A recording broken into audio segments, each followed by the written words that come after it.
स्वागत है आप सभी का आपकी अपनी हॉकिंग क्लासेस में। मैं हूं दिनेश।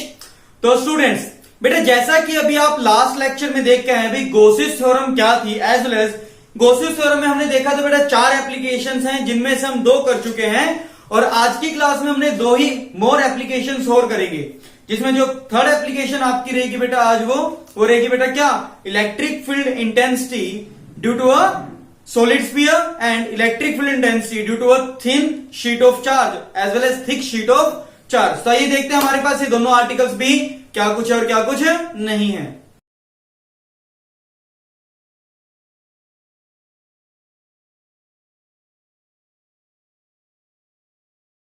तो स्टूडेंट्स आइए बेटा जो हमें नेक्स्ट आर्टिकल देखना है वो क्या यार, expression for electric field intensity due to a uniformly charged solid sphere. मतलब हमें किसी एक ऐसे सॉलिड स्फीयर, ध्यान देना पहले हाईलाइट कर रखा है सॉलिड स्फीयर। यार सॉलिड कौन सा था, मैंने कहा था 2 तरह के थे, एक होलो और एक सॉलिड। होलो कौन सा था, अंदर से खोखला, सॉलिड जो अंदर से भरा हुआ।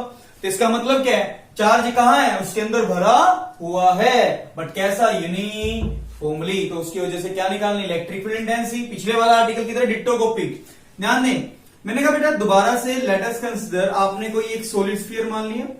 Late us consider we have a sphere जिसकी जो रेडियस है बेटा, लेट इट्स की जो रेडियस है, रेडियस कितनी मान लीजिए, कैपिटल है आर।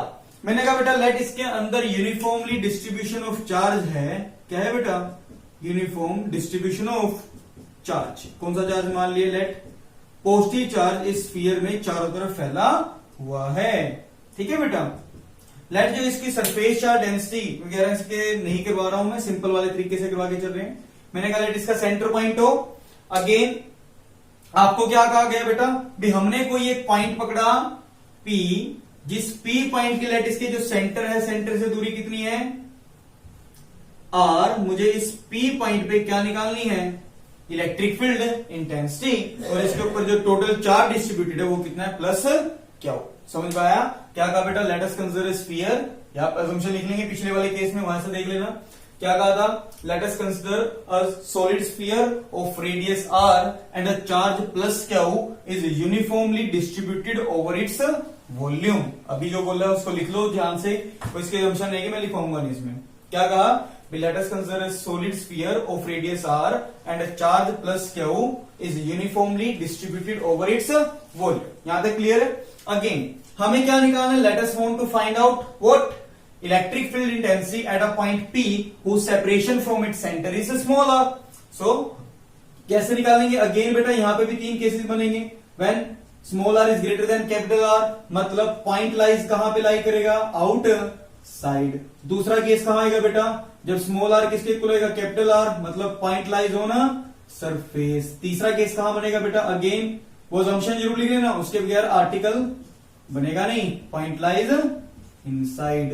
पॉइंट क्लियर है नहीं है, 3 केसेस बने, पहला कौन सा, पॉइंट लाइज आउटसाइड, दूसरा पॉइंट लाइज इनसाइड, तीसरा point lies on the surface. देखिए बेटा अभी जैसे मैं आपको बता के हट चुका हूं, जहां पे भी आपको फील्ड निकालनी होती है वहां पे आपने क्या ड्रॉ कर दिया, गॉसियन सरफेस। क्या ड्रॉ कर दिया बेटा, गॉसियन सरफेस। गॉसियन सरफेस जैसे मैं बता चुका हूं यार, एक ऐसा सरफेस जिसके ईच एंड एवरी पॉइंट पे इलेक्ट्रिक फील्ड इंटेंसिटी क्या रहती है, सेम, उसे क्या बोलते थे, गॉसियन सरफेस।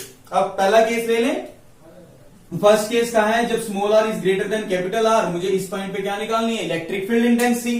तो कैसे निकालने, जहां भी आपको फील्ड बेटा निकालनी होती है वहां पे आप क्या करते हैं, एक स्मॉल एरिया मान लिया। मैंने कहा बेटा लेट जो ये एरिया है, this is a small area which is known as ds vector. आप सभी जन जानते हैं area is a what, scalar और वेक्टर, वेक्टर क्वांटिटी। तो हमारे पास ये क्लोज बॉडी है, क्लोज बॉडी की डायरेक्शन क्या होती है एरिया की, perpendicular to the surface and outward. तो इसकी मैंने कहा लेट बेटा जो डायरेक्शन है वो किससे रिप्रेजेंट हो रही है, एन कैप से। यहां तक कंफर्म, अच्छा जी चलो अच्छी बात है। मुझे यहाँ फील्ड की डायरेक्शन देखनी है, फील्ड की डायरेक्शन कैसे देखते थे बेटा, जहां भी आपको इलेक्ट्रिक फील्ड की डायरेक्शन देखनी है वहां क्या एज्यूम करेंगे, एक टेस्ट चार्ज। यार एक बात बताओ, ये भी पॉजिटिव ये भी पॉजिटिव, पॉजिटिव पॉजिटिव क्या करेगा, रिपेल, तो इलेक्ट्रिक फील्ड इधर। तो इलेक्ट्रिक फील्ड एंड इसके नॉर्मल वेक्टर के बीच में एंगल कितना हो गया, 0 डिग्री। बिल्कुल सही सी बात है। तो छोटे एरिया के साथ जो फ्लक्स लिंक करेगी दिस इज आल्सो छोटी, और वो कितना आएगा, E dot D S into cos 0। कोस 0 कितना होता है, 1, भाड़ में गया, जाने दे। क्या बचा, ईडीएस, छोटे के लिए पता है, बड़े के लिए क्या कर दिया, integration over a close path electric field constant कहां फेंका बाहर। यहां तक क्लियर है? That's your vote. Total flux आ जाएगी। अच्छा एक बात बताओ बेटा, आपको याद है ना, अभी बता चुका हूं, जब भी आपको एक क्लोज का साइन हटाना है तो यहां पे इसकी लिमिट लगानी पड़ेगी। तो क्या हो जाएगा बेटा, E इंटू ds, और छोटे से छोटा एरिया स्फीयर का कितना होता है 0, बड़े से बड़ा पूरा कितना होगा 4 पाई r स्क्वायर। तो इसलिए बेटा इस केस में इसकी लिमिट होगी 0 से लेके 4 पाई r स्क्वायर। पल्ले पड़ा या नहीं पड़ा? पहले बात बताओ, ds का इंटीग्रेशन आता है, अब तो आई थिंक मेरे ख्याल से आ गया होगा, बिल्कुल डिक्टो कॉपी लग रहा है। 0 से लेके 4 पाई r square, upper value minus lower value, it become E into 4 pi r square, that's the flux. That equation first. मुश्किल नहीं लगा? आपको याद हो बेटा, मुझे अगर फ्लक्स पता चल गई तो गॉसिस थ्योरम ने क्या कहा था, बी total flux link with a close surface is equal to 1 by epsilon naught times of total charge inside it. तो वही कॉन्सेप्ट यहां भी यूज किया, तो कौन सी थ्योरम को यूज कर लेते हैं, यूजिंग गॉस थ्योरम।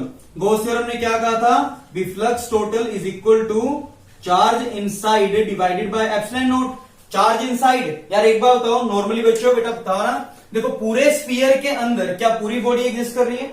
अगर पूरी बॉडी है तो उसका पूरा चार्ज भी होगा, और पूरी बॉडी पे चार्ज कितना मान रखा है आपने, सॉरी पूरी बॉडी पे चार्ज कितना मान रखा है, प्लस क्यू, तो क्यू बाय एप्सिलॉन नॉट। हो गया नहीं हो गया?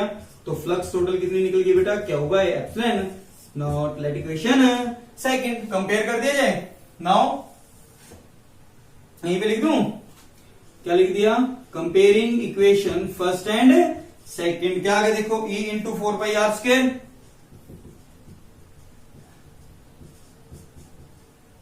Epsilon not 4 pi r square को नीचे फेंका तो इलेक्ट्रिक फील्ड इंटेंसिटी कितनी होगी, हाँ भाई पल्ले बढ़ाया, ये गया, ये आ गया, ये भी आ ही गया। अरे दूसरा केस कहां निकालना है, on surface. Second case, point lies on a surface, पिछले वाला डिक्टो copy, point lies on a surface. की आ गया हूं, कुछ नहीं, याद है ना यार, यहां पे मानेंगे स्फीयर, मानेंगे पूरी बॉडी, डिक्टो कॉपी। स्मॉल आर को किससे रिप्लेस कर दिया, कैपिटल आर को। और आपको याद हो वैक्यूम था तो एप्सिलॉन नॉट आता है, वैक्यूम नहीं है तो क्या आ जाएगा एप्सिलॉन, तो एप्सिलॉन नॉट को किससे रिप्लेस कर दिया, एप्सिलॉन से। मुश्किल है सामने, बताओ भाई। तो इलेक्ट्रिक फील्ड का फॉर्मूला कितना आ गया यार, क्या by 4 pi epsilon, small r की जगह क्या रखना है, कैपिटल आर का स्क्वायर। तो दैट्स द रिक्वायर्ड आंसर। यार और एक बात और बताओ भी, 1 बाय 4 पाई एप्सिलॉन नॉट के था तो क्या लिख सकता हूं, के क्या बाय आर स्क्वायर, है ना। और यहां पे भी ये तो चलो उसको दूसरे फॉर्मेट में लिखने पड़ेगा, वरना इलेक्ट्रिक कांस्टेंट के मान के वहां से निकाल देंगे। चलो इसको बाद में करवा देंगे थोड़ी, या करवा ही दूं, चलो देख ही लो रफ वर्क में। 1 बाय 4 पाई एप्सिलॉन को क्या लिख सकते हैं, 1 by 4 pi epsilon naught into के, मतलब की के या रिलेटिव परमिबिलिटी याद है, एप्सिलॉन आर ले लो, तो इसको क्या लिख दिया, के बाय एप्सिलॉन आर लग दिया। तो इलेक्ट्रिक फील्ड इंटेंसिटी कितनी हो जाएगी, के बाय के क्यू बाय, देखो 1 बाय 4 पाई एप्सिलॉन नॉट, इसकी जगह आ गया के बाय एप्सिलॉन आर रख देंगे, बस सीधी सी बात है। तो k q epsilon R into R square, वहां वो एप्सिलॉन आर क्या होती थी, रिलेटिव परमिटिविटी। छोड़ो उसको, इतना कोई खास नाम नहीं, आप वहीं तक लिखेंगे। तीसरा case, point lies inside, point lies inside, ये वाला केस थोड़ा ध्यान से समझना। इसका डायग्राम यही बनवा दें, कोई टेंशन ही नहीं है। दोबारा से आपने क्या करा, कोई एक पॉइंट पकड़ लिया, लेट उस पॉइंट का नाम दे दिया पी डैश, लेट इसकी रेडियस कितनी मान ली बेटा आर, इस आर को एज रेडियस लेते हुए आपने यहां पे भी क्या ड्रॉ कर लिया, एक गॉसियन सरफेस। कोई मुश्किल तो नहीं, जहां पे आपको फील्ड निकालनी है आपने वहां पे एक छोटा सा एरिया मान लिया बेटा, लेट आपने यहाँ पे एक छोटा सा एरिया माना, वो कितना होता है DS vector, area is a vector quantity. और आपको तो याद हो गया होगा इसकी डायरेक्शन कहां जाएगी, आउटवर्ड। जिस भी जगह इलेक्ट्रिक फील्ड निकालनी है, क्या निकालनी है, इलेक्ट्रिक फील्ड, वहां पे क्या एज्यूम करा, एक टेस्ट चार्ज, पॉजिटिव ने पॉजिटिव को रिपेल किया, तो ये फील्ड कहां गई, बाहर। दोनों के बीच में direction zero, same angle zero, direction नहीं कह सकते, angle zero but direction same. तो फ्लक्स कितनी होगी यार, ई डी एस कोस 0। छोटे के लिए बता, बड़े के लिए इंटीग्रेशन ई कांस्टेंट कहां फेंका, बाहर, integration DS over a close path. कोई दिक्कत नहीं है ना। अरे बच्चों के माइंड में आ रहा हूं, कई बार मैं यहां लगा रहा हूं, लगा लो, कोई दिक्कत नहीं, ओवर ए क्लोज पाथ ही लेके चल रहा हूं हर जगह। ठीक है, तो ई इंटू इसका तो आता ही है, कितना हो गया था 4 pi are square, that's the flux total. बढ़िया, बस निकलने वाला हो गया आपका आर्टिकल, 2-3 मिनट का आर्टिकल रह गया। लेट इक्वेशन थर्ड, इसको नाम दे दिया equation fourth, phi equal to E dot 4 pi are square. अब बेटा मेन यहां पे एक दिक्कत आती है भी, गॉसिस थ्योरम का यूज करना है, यूजिंग गॉसिस थ्योरम।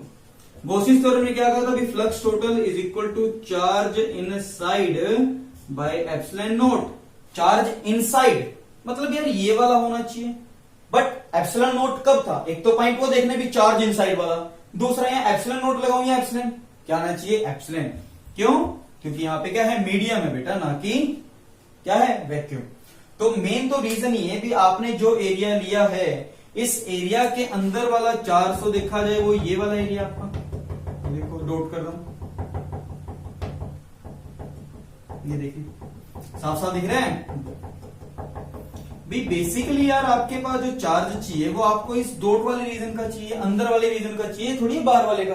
तो अंदर वाले का निकालने कैसे, बिल्कुल आसान केस, मैं आपको बिल्कुल रद्दी, जैसे यार बचपन में कभी सुना था अभी यार 10 रुपए में 5 ट्रॉफी आती है, तो 6 रुपए में कितनी ट्रॉफी आएगी, याद है, 10 में 5 आ रही है तो 6 रुपए में कितने आएंगे, कैसे निकालते थे यार, कैसे करते थे, 10 रुपए में कितनी आई 5, 1 रुपए में कितनी आई 5/10, नीचे फेंकते थे, तो 6 रुपए में कितने, 6 से दोनों तरफ मल्टीप्लाई। वही काम यहां भी है, उसने कहा पूरे वॉल्यूम पे, पूरे वॉल्यूम मतलब कितना 4/3 पाई आर क्यूब वॉल्यूम पे कितना चार्ज डिस्ट्रीब्यूटेड है क्यू, तो यूनिट पे कितना हो जाएगा q by 4/3 pi R cube. But मुझे तो इस छोटे वाले वॉल्यूम पे चाहिए, और छोटे स्फीयर का वॉल्यूम कितना है 4/3 पाई आर क्यूब से दोनों तरफ multiply, R cube into 4/3 pi small r cube, हो जाएगा नहीं हो जाएगा, 4/3 पाई 4/3 पाई कैंसल, तो जो ये चीज निकल गई है मतलब q by R cube into R cube small r cube में, तो this is what charge in this small sphere, जिस रीजन में देख रहे हैं, और इसी चार्ज को तो हम क्या नाम देते हैं, क्यू इफेक्टिव।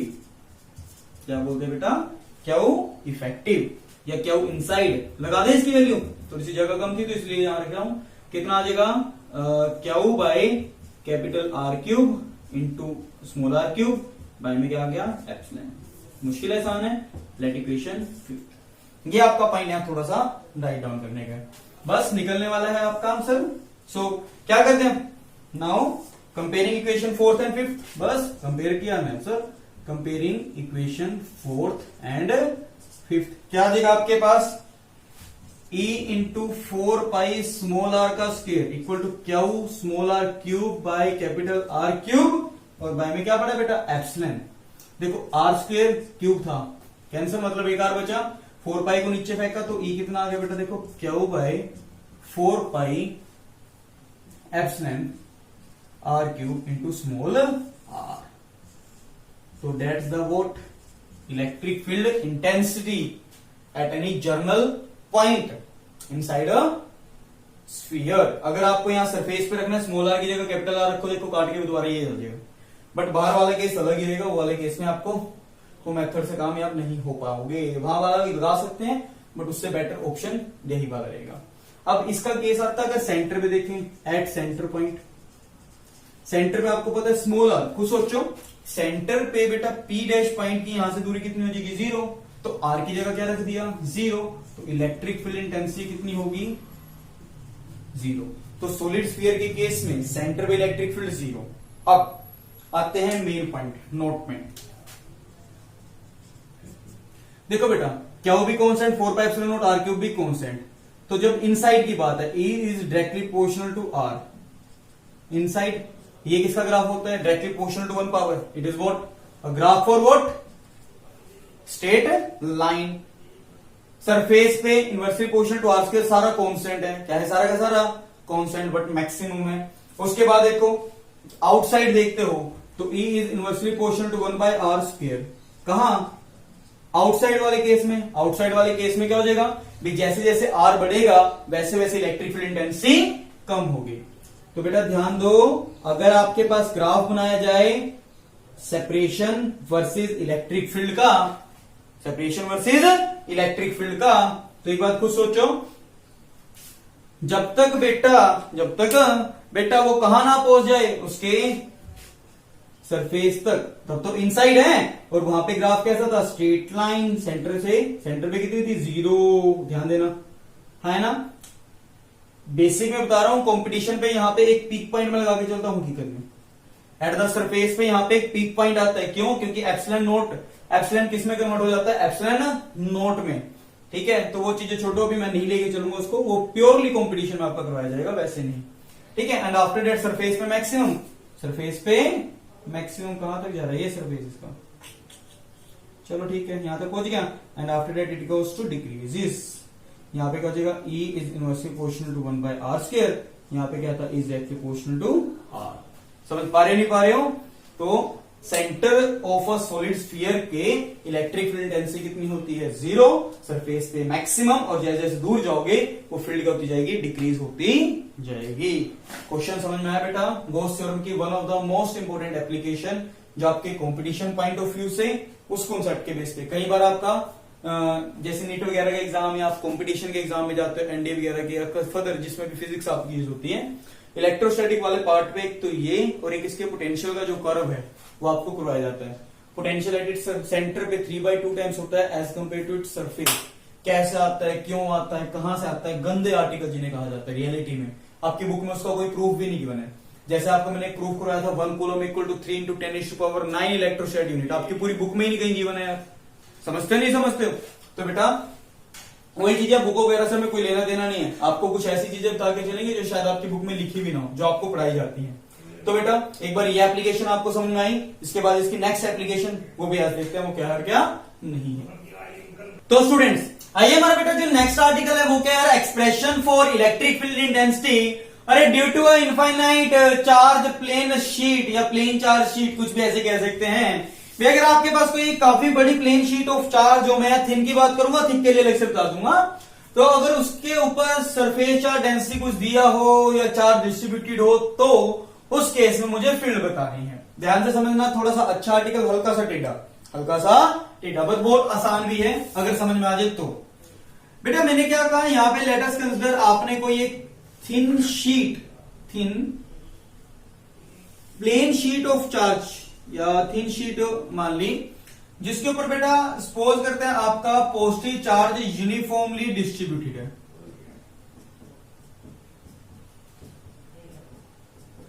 मैंने कहा लेट बेटा काफी बड़ी है, अब इस पे टोटल चार्ज तो नहीं, मैंने कहा लेट इसका सरफेस चार्ज डेंसिटी कितनी मान ली? सिग्मा। मैंने कहा बेटा भी हमारे पास एक काफी बड़ी है थिन शीट ऑफ चार्ज है। मैंने कहा जैसे सपोज करो एक दीवार जितनी बड़ी क्या है? Plane sheet of charge. जैसे मैंने कहा ये बोर्ड आपका प्लेन शीट ऑफ चार्ज है, इसके कंपैरेटिवली मैंने कहा यहां पे, जैसे मैंने कहा शीट का साइज देखो काफी बड़ा है एज कंपेयर टू, मैंने कहा एक ऑब्जर्वेशन पॉइंट ये मान लिया, तो ये डिस्टेंस काफी छोटा है। डिस्टेंस क्या है? काफी छोटा। बेसिकली हम वो बात कर रहे हैं भी साइज के कंपैरेटिवली जो डिस्टेंस है इट इज वेरी स्मॉल, तब उस केस में देख के चल रहे हैं। यही आपके बेसिक में रहेगा, कॉम्पिटिशन में फिर जनरल पॉइंट पे आ जाएगा। क्या कहा? इनफाइनाइट शीट ऑफ चार्ज, मतलब काफी पास वाला पॉइंट, थोड़ा सा रिप्रेजेंट करने के लिए मैंने दूर मान लिया। लेट अस कंसीडर कोई एक पॉइंट माना P, जिस P पॉइंट की बेटा यहां से लेट सपोज करते हैं सर सेपरेशन कितनी मान लीजिए R, दैट इज कहां गई यार लाइन, लेकर से देता हूं, सॉरी थोड़ा सा यहां पे मान, ये इसका सेंटर पॉइंट मान लिया। मैंने कहा लेट इस P पॉइंट की सेपरेशन कितनी है R, बट ये ध्यान देना R is very small as compare to the size of the sheet, ध्यान है, बट ये थोड़ा सा रिप्रेजेंट ऐसे करना पड़ेगा, आई हैव नो चॉइस।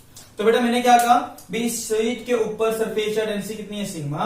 मैंने कहा शीट से कोई डिस्टेंस स्मॉल r दूर एक पॉइंट पकड़ा P, उस P पॉइंट पे मुझे क्या निकालनी है? Electric field intensity. ठीक है जी, इस तरह का हम निकाल लेंगे। बट एक बात बताइए यार, शीट है, अगर एक लाइन है, क्या है? एक लाइन है, तो लाइन के लिए तो इसके रिगार्डिंग मुझे चारों तरफ क्या ड्रॉ करना पड़ेगा? Gaussian surface.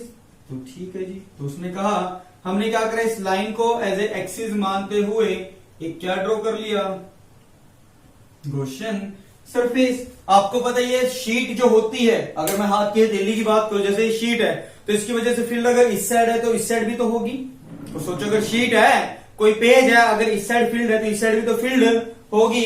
तो इसलिए बेटा इसकी वजह से जो फील्ड होगी वो सिर्फ यही नहीं, पीछे भी तो होगी।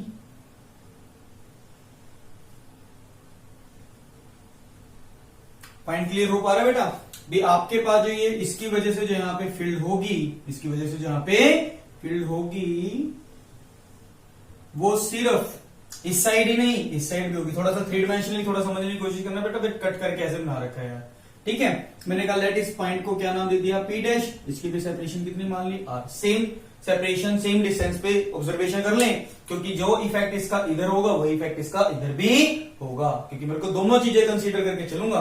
अगर एक चीज को कंसीडर करूंगा, एक साइड को इग्नोर करूंगा, तो उससे मेरा आंसर डेफिनेटली गलत आएगा ही आएगा। हाँ ना बेटा, जैसे सिक्के के दो पहलू वैसे इसके दोनों साइड देखना पड़ेगा ही पड़ेगा। एक साइड को देख के अगर आप कोई डिसीजन लेते हैं तो वो चीज गलत भी होती है, ठीक है बेटा। तो मैंने कहा मेरे को नहीं पता, मैंने तो एज्यूम किया, मैंने कहा लेट बेटा इस सिलेंडर का जो ये एरिया ऑफ क्रॉस सेक्शन है वो एरिया ऑफ क्रॉस सेक्शन कितना मान लिया, ए। तो इधर वाले का भी जो एरिया ऑफ क्रॉस सेक्शन है वो कितना, यहां तक क्लियर। अब ये बताओ जो ये बना है it is just like a cylinder, cylinder ही है, और सिलेंड्रिकल शेप कौन सी है, क्लोज बॉडी, हाँ है ना। अब आपको पता है मुझे यहाँ पे फ्लक्स निकालनी है, बेसिकली क्या निकालनी है, फ्लक्स। तो मैंने क्या कहा बेटा, लेट यहाँ पे इसके तीन फेसेस कंसीडर कर लिए, इधर वाला फर्स्ट फेस, कर्व वाला सेकंड फेस, इधर वाला कौन सा फेस मान लिया, थर्ड फेस। तो आपको पता है जो फ्लक्स टोटल लिंक करेगी वो क्या है, flux link with first surface plus flux link with second surface plus flux link with third surface, है ना। जो टोटल फ्लक्स होगी वो कितना हो जाएगा, φ1 प्लस φ2 प्लस φ3। यहां तक बताओ समझ में आ गया नहीं आ गया, मुश्किल तो नहीं लग रहा? तो ठीक है जी। उसने कहा फ्लक्स कैसे निकालने, बढ़िया। अरे यार एक बात बताओ, क्या एरिया वेक्टर है? मुझे यहाँ फील्ड नहीं पता।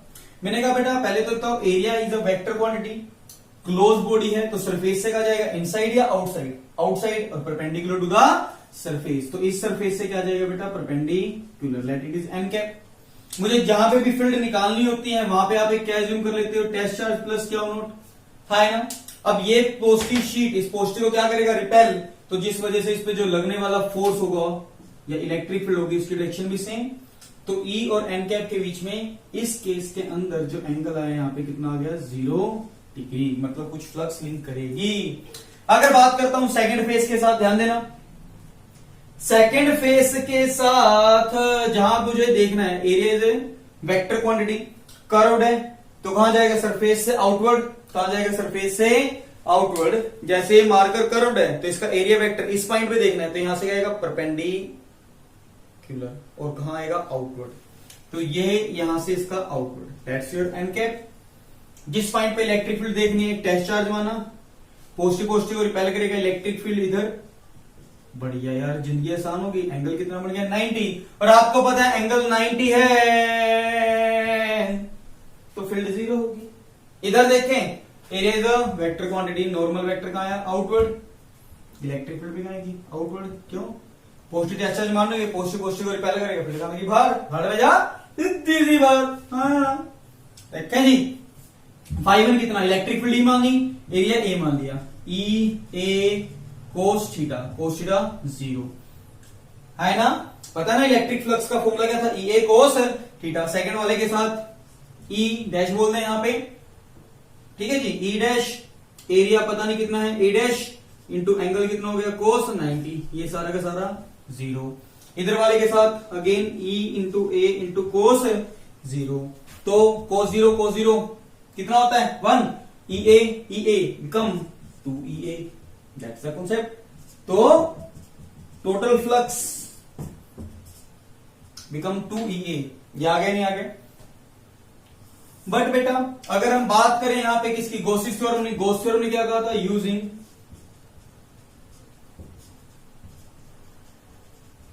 गॉस थ्योरम, उसने क्या कहा था बेटा, भी हमारे पास जो टोटल चार्ज होगा, अब एक बात बताओ, मतलब इस सरफेस के अंदर वाला जो रीजन है वो तो सिर्फ ये वाला है, बाकी शीट से तो कोई लेना देना नहीं।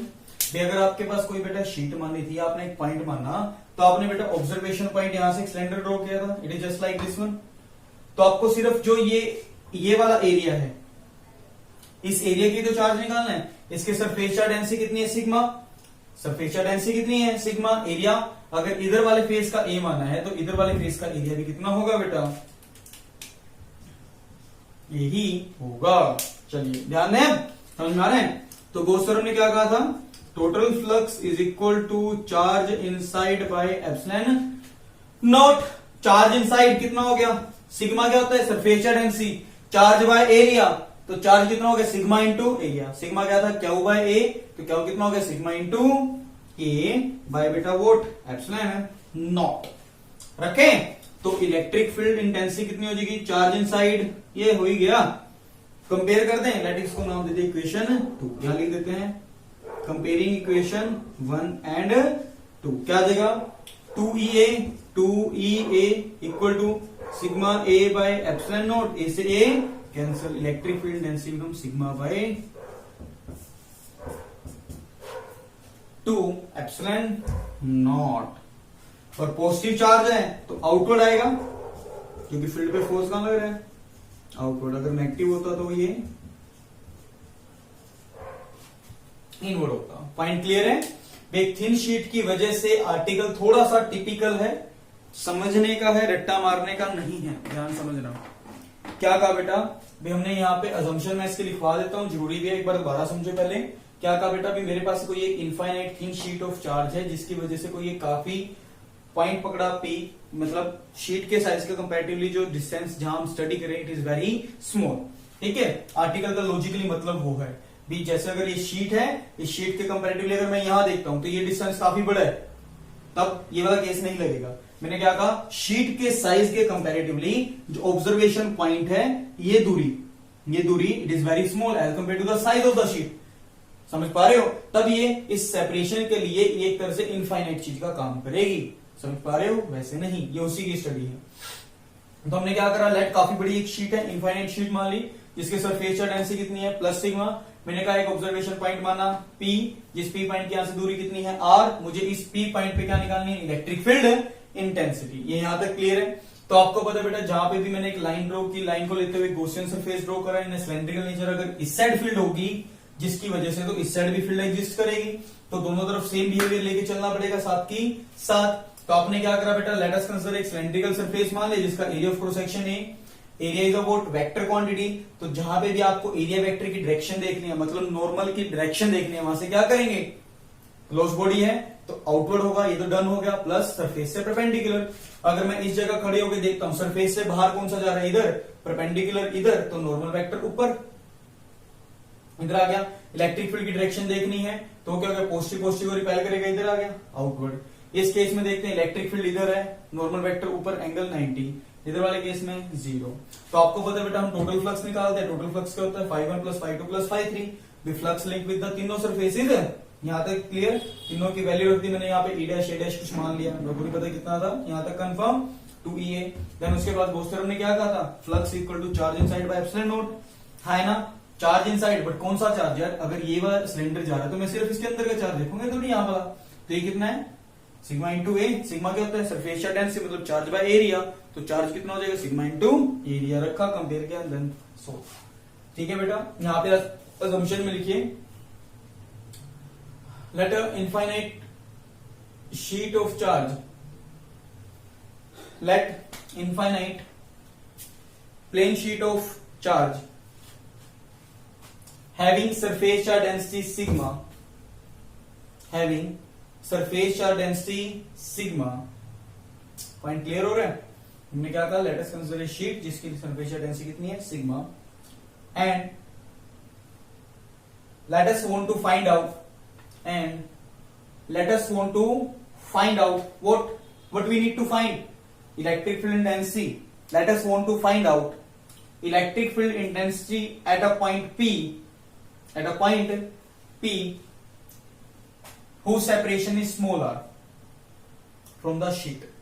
यहां तक क्लियर है, perpendicular distance from the sheet, जो आपको बेटर लग सके। तो आई थिंक मेरे ख्याल से assumptions क्लियर होगी, समझ में आ गया बेटा।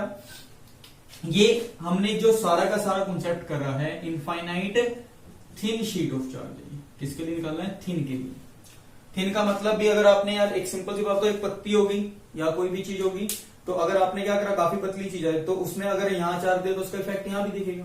बट अगर यहीं पे ये क्या हो जाए, थिक हो जाए, क्या हो जाए? Thick sheet.